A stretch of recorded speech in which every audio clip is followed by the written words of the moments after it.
Voilà, donc aujourd'hui, je vais vous parler de l'impact de la liberté économique, de la liberté de la presse, de la liberté civile et des droits politiques sur la croissance économique.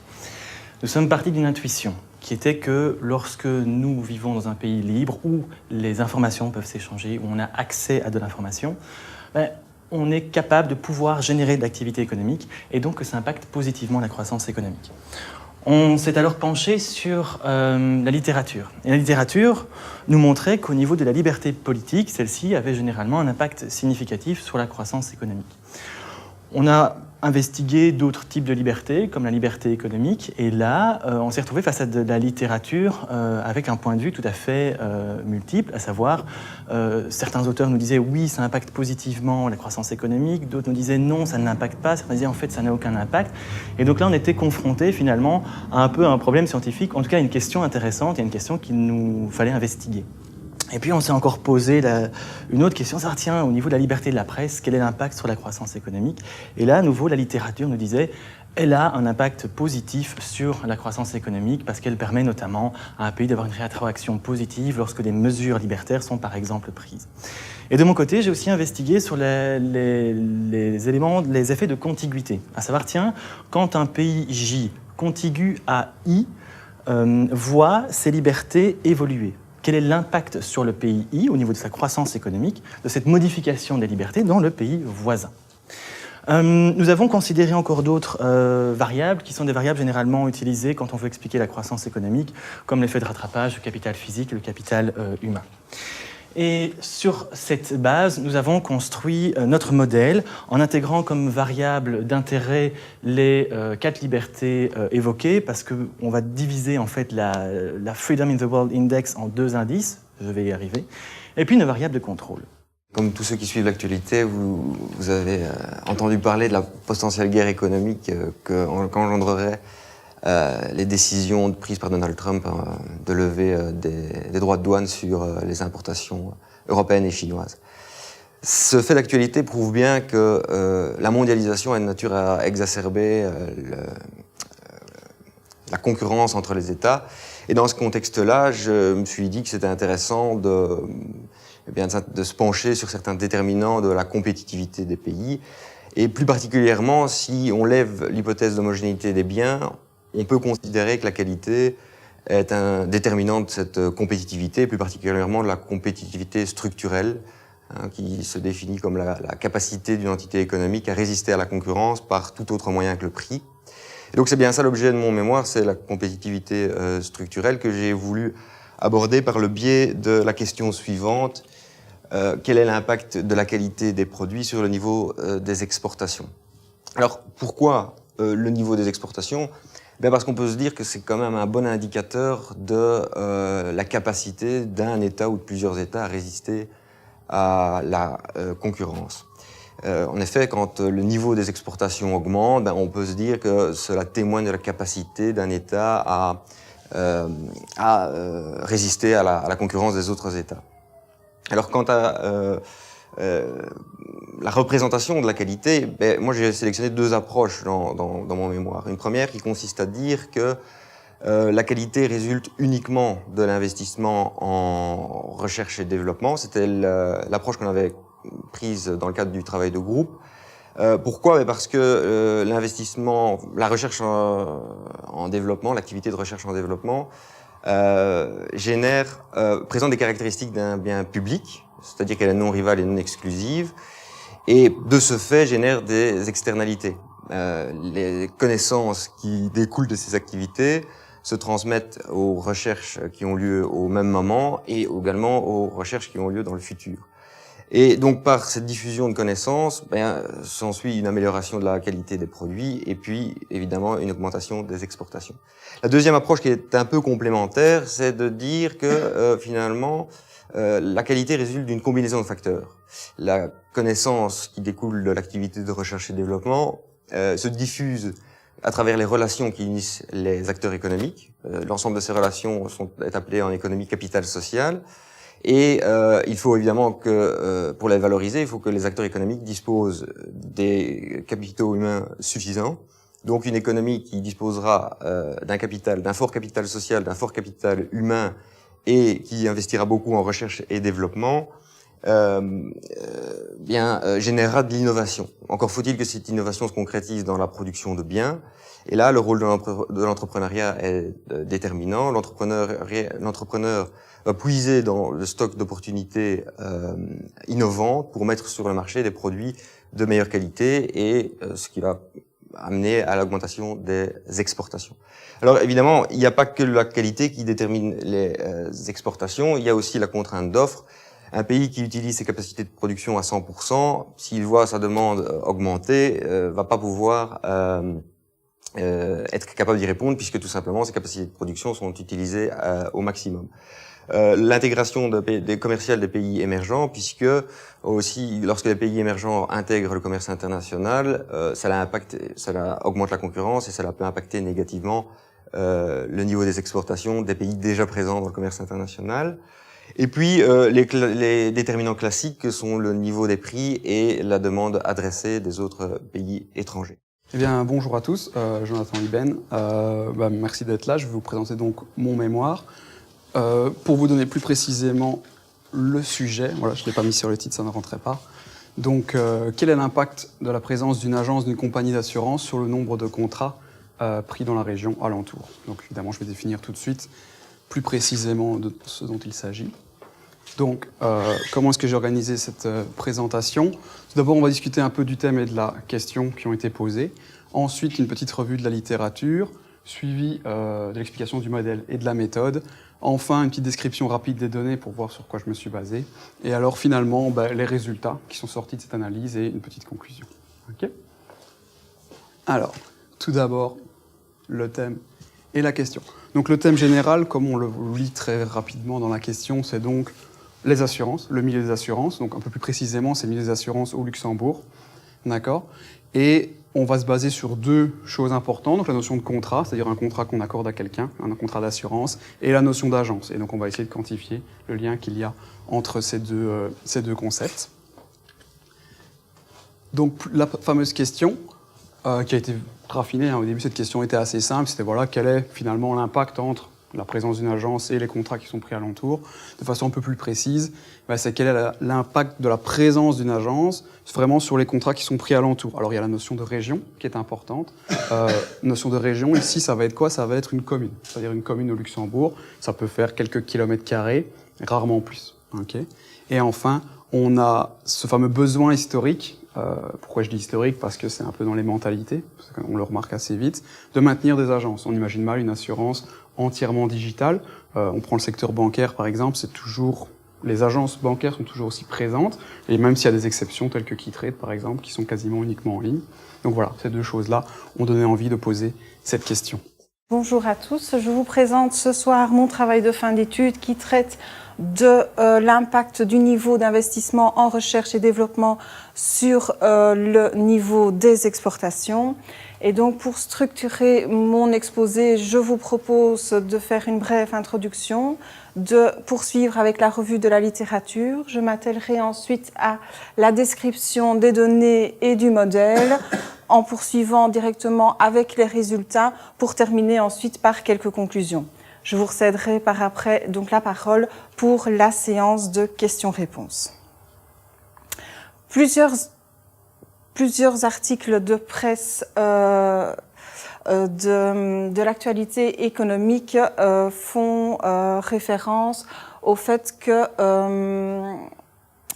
la connaissance incarnée par la technologie et la propriété intellectuelle a tendance à influencer la position commerciale des États et on retrouve également des études récentes qui, eux, disent qu'il y existe une corrélation positive entre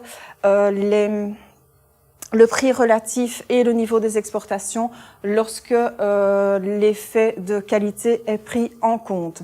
C'est donc sur cette base que l'étude va avoir pour objet d'identifier si l'amélioration de la qualité va réellement impacter le niveau des exportations.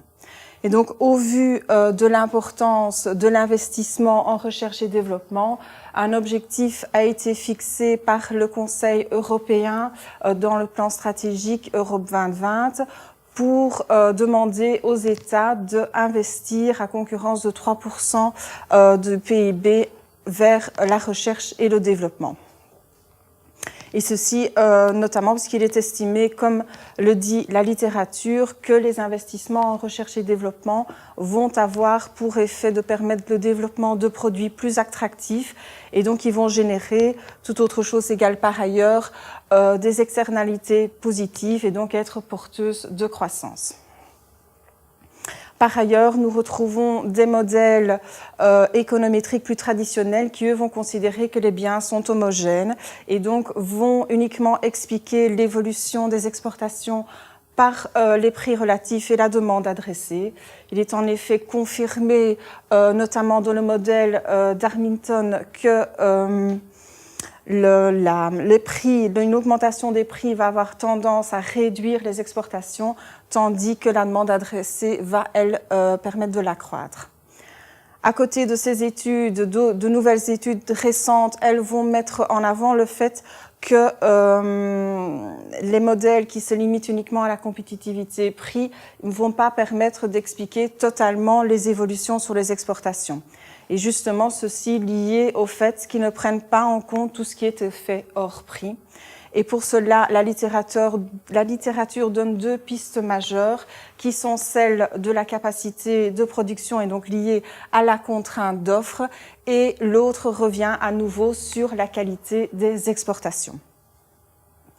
Et alors, la littérature pointe également maintenant le fait que l'intégration commerciale de pays émergents va, elle, modifier, diversifier totalement l'offre mondiale et donc avoir un impact, puisque des pays émergents ont mis en place des politiques pour gagner en compétitivité. Et donc, naturellement, ce gain de compétitivité va directement impacter les exportations des pays développés.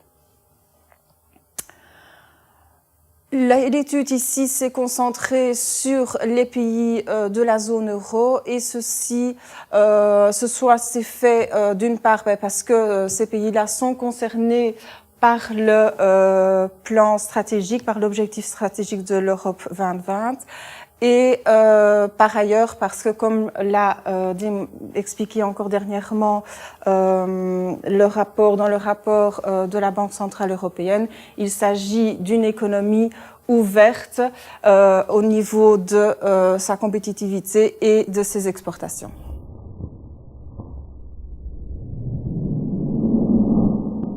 Notre échantillon de base a été constitué de 2276 observations. On a fait une régression, mais on a utilisé principalement un échantillon cylindré.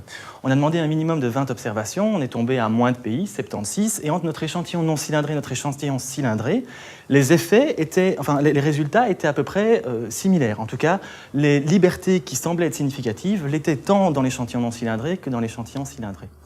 Et puis au niveau de l'Union européenne, en fait, j'ai pas pris les 28 pays de l'Union européenne parce que pour certains, il y avait des données soit aberrantes, soit manquantes. Et donc, j'ai réalisé à nouveau un échantillon cylindré au niveau de l'Union européenne et au niveau de l'Amérique continentale. Et j'ai alors construit des matrices de contiguïté.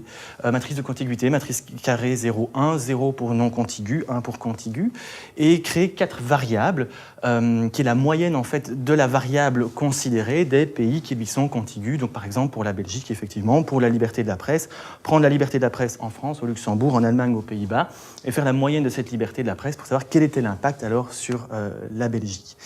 Et donc voilà, le PIB par habitant, enfin la croissance du PIB par habitant sur une base annuelle. On s'est donc posé la question de savoir quel était l'impact par rapport à l'Economic Freedom Index. C'est un indice synthétique qui a été créé par The Heritage Foundation, par le Freedom of the Press Index qui vient, lui, de la Freedom House, et le Freedom of the World Index qu'on a décomposé en Civil Liberties and Political Rights.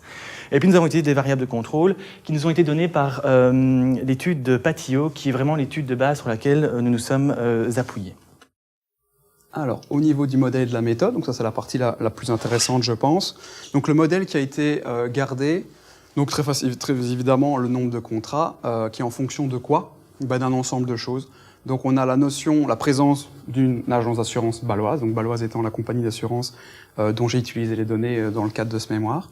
La présence de concurrence, la densité de population donc de la commune, le type d'agence et l'agence baloise. Donc type d'agence, c'est est-ce que c'est une agence avec des agents plutôt principaux, des sous-agents, etc. Et l'agence baloise, c'est un indicateur qui indique est-ce que c'est une agence uniquement baloise ou une agence qui vend plusieurs types de contrats d'assurance. Okay, donc voilà pour le modèle. Donc on reviendra sur la description de ces données juste après. Pour la méthode, on a pris une méthode assez classique, à savoir les moindres carrés ordinaires, donc qui a priori nous fournissait un estimateur relativement sans biais, sous évidemment conditions de respect des hypothèses de Gauss-Markov. Je ne vais pas revenir là-dessus trop en détail, ça n'est pas le plus important. Alors, les données, qui sont également, je pense, un des points centraux. Donc, il y a eu pas mal de données. Le modèle que je vous ai présenté juste avant, c'était le modèle final. Il y a eu un modèle qui a été retenu entre-temps, qui s'est avéré peu concluant. Donc, on l'a reformé. Au niveau des données, ça a été la même chose. C'est-à-dire qu'on avait des données qui étaient un peu plus fines en premier lieu. Et suite à ça, je l'ai un petit peu remis en place pour que ça soit plus adéquat avec le second modèle. Donc, ces fameuses données, comme on l'a vu dans le modèle juste avant, donc la notion de commune, donc qui, elle, évidemment, n'est pas dans le modèle, mais nous permet d'identifier chaque ligne de notre base de données. Donc la notion de commune, le nombre de contrats bien entendu, le nombre d'agences baloises, donc ce n'est pas juste un indicateur, est-ce qu'il y a une agence baloise ou pas, on a décidé de mettre un chiffre, ce qui nous permet de dire, voilà, peut-être que s'il y a plus d'agences, plus qu'une, ça impacte aussi positivement, et pas seulement la présence ou l'absence. La concurrence, donc ça c'est la présence de concurrence, ça c'est une valeur binaire. Qu'est-ce que j'entends par concurrence? J'attends, il y a 3-4, je pense, principales autres compagnies d'assurance au Luxembourg, parce qu'une de ces assurances a également une agence dans la région, dans la commune. Enfin, la densité de population. Bien entendu, on sait que généralement vers les capitales, vers les grandes villes, on a une densité de population qui augmente. Dans la campagne, c'est un petit peu l'inverse. Naturellement, les compagnies d'assurance ont tendance à suivre un petit peu cette densité, à mettre plus d'agences en centre-ville et un peu moins en campagne. Et donc, voilà, on a mis ça dans le modèle pour essayer de voir s'il y avait éventuellement un lien à ce niveau-là également. Et alors, comme je l'ai dit tout à l'heure, le type d'agence et l'agence baloise qui représente quels sont le type d'agents et est-ce que c'est une agence purement baloise ou non. Une petite visualisation des données. Tout d'abord, quelques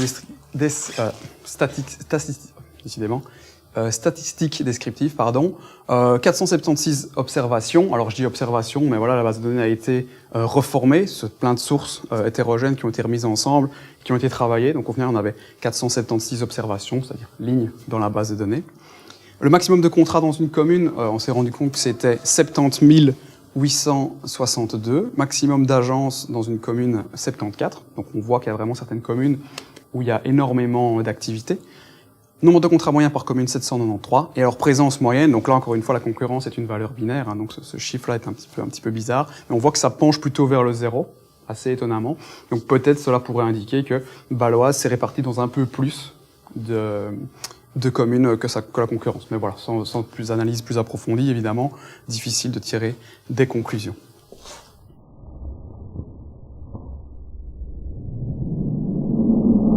Il ressort des résultats. Sur base du test de Fisher, on peut dire qu'au moins une de nos variables explique le niveau des exportations. On voit que le R carré est très important, pratiquement 100%, mais là, il faut quand même dire, ce qui veut dire que le pouvoir explicatif du modèle est très bon. Et là, il faut quand même dire que l'inclusion de variables dichotomiques dans le modèle est de nature à booster ce R carré. Et alors, si on s'intéresse à la qualité, soit la qualité est perçue comme une combinaison de facteurs. Là, j'ai réalisé un test joint sur la variable recherche et développement, investissement, recherche et développement, capital humain, innovation et entrepreneuriat. Et on voit que conjointement, ces variables ont un effet sur la variable niveau des exportations. Et donc, on peut dire que la qualité a un impact. Par contre, j'ai pas pu déterminer l'ampleur de cette corrélation, ni même le signe. Néanmoins, on peut penser que puisque individuellement chaque variable a un effet positif sur le niveau des exportations, on peut penser que globalement, elles auront un effet également positif. Alors par contre, si on s'intéresse et on considère que la qualité découle uniquement de l'investissement en recherche et développement, là, on peut arriver à un coefficient, à chiffrer l'impact. On est aux alentours de 4 points de pourcent. Et cet impact, il est positif et significatif à 5%. Mais en réalité, si on s'intéresse un peu à ce coefficient, on se rend compte que c'est un effet pris pour les pays étudiés, pour l'ensemble des pays étudiés. Et quand on regarde le coefficient des variables dichotomiques, on se rend compte qu'il est souvent significatif et qu'il est souvent important. Ce qui veut dire qu'il y a des caractéristiques propres au pays qui impactent fortement le niveau des exportations. Alors, une façon de voir les choses, c'est que une de ces caractéristiques peut être la dotation en capital social qui peut être différente d'un pays à l'autre. On peut imaginer par exemple que l'Espagne est moins bien dotée en capital social qu'un autre pays comme l'Allemagne par exemple. Mais bon, il y a aussi d'autres caractéristiques, donc le capital social c'est une hypothèse qu'il faudrait vérifier davantage. Mais en conclusion, ce qu'on peut dire, c'est que la qualité, qu'elle soit envisagée comme une combinaison de facteurs ou comme le résultat de l'investissement en recherche et développement, impacte le niveau des exportations. Si on considère que le niveau des exportations est un bon indicateur de la capacité des États à résister à la concurrence, alors on peut penser que la qualité dans le cadre des pays étudiés est un déterminant de la compétitivité. Néanmoins, il faut quand même insister sur le fait que le prix a aussi un impact important sur le niveau des exportations et donc est un déterminant très important de la compétitivité, et aussi que les caractéristiques propres aux pays étudiés influencent très fortement le niveau des exportations. Donc il y a aussi des caractéristiques, notamment, je pense, la dotation en capital social, qui peuvent jouer un rôle important en termes de compétitivité. Au niveau de l'échantillon cylindré à l'échelle mondiale, 3 libertés ont un impact significatif sur la croissance économique, à savoir la liberté économique. Elle a un impact significatif négatif, immédiat et de long terme. Au niveau des political rights, ils ont un impact immédiat et de court terme, alors que les civil liberties ont un impact différé, mais de long terme. Ça s'explique économiquement, parce qu'en fait, les libertés liées aux political rights sont associées à des institutions qui agissent plus dans le court terme. Par exemple, pour un gouvernement, prendre une décision, c'est beaucoup plus rapide que pour une assemblée législative revoir une constitution, par exemple. Et donc on se rend compte que derrière ces libertés-là, il y a des institutions qui sont court-termistes, alors que derrière les civil liberties, il y a des institutions plutôt long-termistes, en tout cas, qui ont une plus grande inertie à se mouvoir. Vous remarquerez que la liberté de la presse n'est pas reprise dedans. Par contre, ça reste un bon indicateur. Au vu de nos résultats, la liberté de la presse est un bon baromètre du niveau général de liberté d'un pays. Mais, selon notre selon notre méthodologie, on n'aboutit pas à un lien significatif. Concernant l'Union européenne, on intègre maintenant les variables dites de contiguïté. Alors, ce qui est très drôle, c'est que pour l'Union européenne, dans les variables non contiguës, la seule variable significative, en fait, c'est l'inverse de notre échantillon cylindré. C'est-à-dire qu'en fait, les 3 libertés précédemment mentionnées n'ont pas d'impact significatif et que la liberté de la presse devient significative. Et au niveau des effets de contiguïté, il n'y a qu'un impact, mais léger et temporaire, des civil liberties. Ça s'explique pour la simple et bonne raison que l'Union européenne est un espace harmonisé et donc soumise à des législations qui sont similaires pour les pays, soit au niveau de l'Union européenne, comme le traité de l'Union européenne ou le traité du fonctionnement de l'Union européenne, ou encore à une plus grande échelle, une échelle qui comprend les pays de l'Union européenne, à savoir par exemple les pays qui font partie de la Convention européenne des droits de l'homme, puisque l'Union européenne intègre le respect de la Convention européenne des droits de l'homme dans son traité sur l'Union européenne. Et enfin, au niveau de l'Amérique continentale, nous sommes dans un espace qui n'est pas aussi harmonisé que l'Union européenne. Il y a des traités, il y a des relations bilatérales entre les États, mais ici, la seule liberté vraiment qui impacte au niveau de notre échantillon d'Amérique continentale, c'est les political rights. Et concernant les effets de contiguïté, il y en a 3 principalement, à savoir l'Economic Freedom Index, les Civil Liberties et les Political Rights. À nouveau, quand on se penche sur les statistiques descriptives de nos 2 échantillons, Union européenne et Amérique continentale, on se rend compte qu'au niveau des libertés, il y a beaucoup plus de disparités dans l'Amérique continentale et statistiquement, on voit que l'espace est moins harmonisé.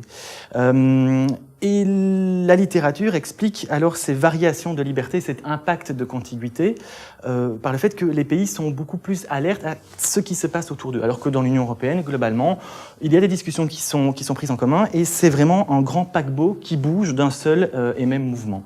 D'où le fait que les effets de contiguïté se font moins ressentir au niveau de l'Union européenne. Alors, Que faire maintenant avec tout ça? Le modèle est perfectible. Le modèle est perfectible. Il faut aussi savoir reconnaître ses limites. À nouveau, on pourrait utiliser d'autres instruments, traiter l'autocorrélation spatiale, traiter l'hétérocédasticité, décomposer les indices pour les purger de leur redondance et éviter ainsi la multicollinéarité. Mais moi, si je devais maintenant me replonger sur l'étude et si je devais consacrer du temps pour traiter un nouveau modèle, eh bien, j'aurais bien envie de transformer la croissance du PIB par habitant sur une base annuelle par l'indice de Gini. Parce que ça pourrait expliquer certaines variations des libertés au sein de l'Union européenne. Oui, si des variations de liberté n'ont pas d'impact significatif sur la croissance économique, ok, mais s'ils n'ont pas d'impact sur la croissance économique, peut-être en ont-elles sur la disparité économique, sur les inégalités économiques. Et donc, pour compléter l'étude, c'est une voie que je lance, mais c'est de retraiter le même modèle, mais le faire sur l'indice de Gini plutôt que sur la croissance du GDP par habitant sur une base annuelle. Voilà, je vous remercie de m'avoir écouté, et si vous avez des questions, je vous réponds avec grand plaisir.